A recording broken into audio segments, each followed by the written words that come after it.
Hello, good morning. Morning.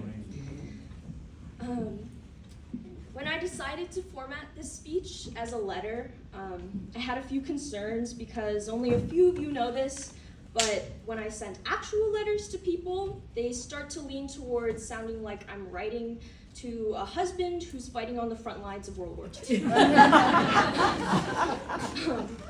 So I will try my best not to fall into that habit for you all today. And this letter is actually addressed to myself during my first year at Fairhaven. Dear Nora, yes, Fairhaven School is still a pretty weird place. That won't change despite attending for 4 years. However, you will get better at following the flow of school life and the odd and unconventional you will start to take in stride. You will begin to salute the children who patrol the porches every day, carrying anime weaponry bigger than their bodies. You will become thoroughly impressed by the student who drinks from soda cans by biting the entire lid off with their teeth. I don't know how they do it, and I still don't, and I don't really want to know. And you will happily answer all the questions a young student has about the emotional state of your computer case and why it chose not to come to school with you that day. Yes, these are all real things that happen, I promise. This last year at school, you've spent your time doing things you never would have predicted 4 years ago. Still in your first terms of JC alternating, you're probably still searching for letters on the keyboard and typing with 2 fingers. Don't give up, because although it looks like you'll never completely master this position, you're a week away from finishing an entire year of being student law clerk. We now type with all 10 fingers and only occasionally look down at the keyboard. Later in your first year, you will meet your best friend Kieran, and even later into the next year, you will meet your other best friend Inez.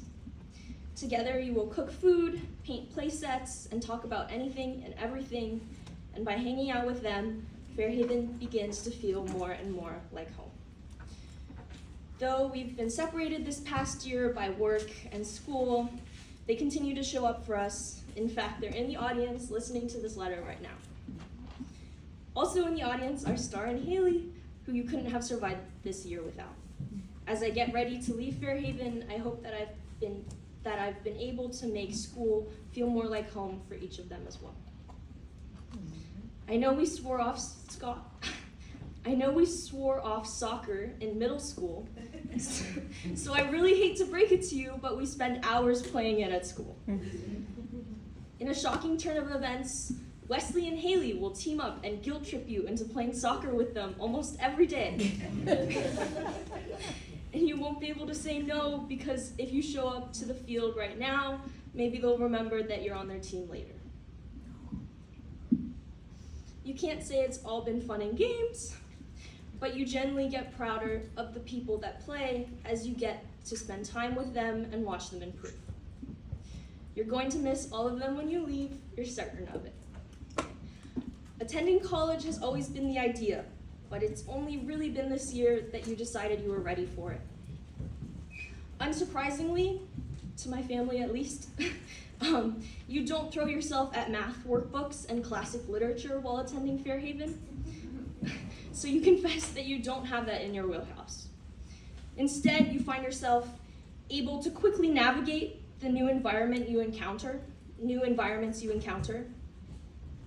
feeling supported and valued in a community that you consider a second home, and becoming proud of the person you feel you're growing into.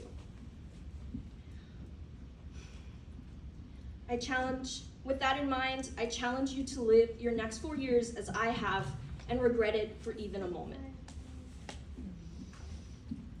And with that, I have a few people I'd like to thank. First and forever, I'd like to thank my family. Thank you to my aunt and cousins who are very far from home to be with us here today and celebrate with us here today. Thank you to my aunt and uncle who have attended performances and agreed to pick me up from school even though it was hours out of their way. Thank you to my grandparents who have become active participants in talkabouts and are allowing all of us crazy people to use their home for a party right after this. Thank you to my siblings who endured long rants at dinner about JC and play-by-plays of my day. Thank you to my parents for supporting me and trusting me to make you proud at this school. Thank you to all of my friends who are here for me and the other graduates. You keep me sane and drive me crazy, and I couldn't be more grateful for all of you. And last but surely not least, thank you to all of the staff without which Fairhaven would not be the same. You have guided me to become thoughtful, empathetic, ambitious, improvisational, and honest. Thank you all for having me.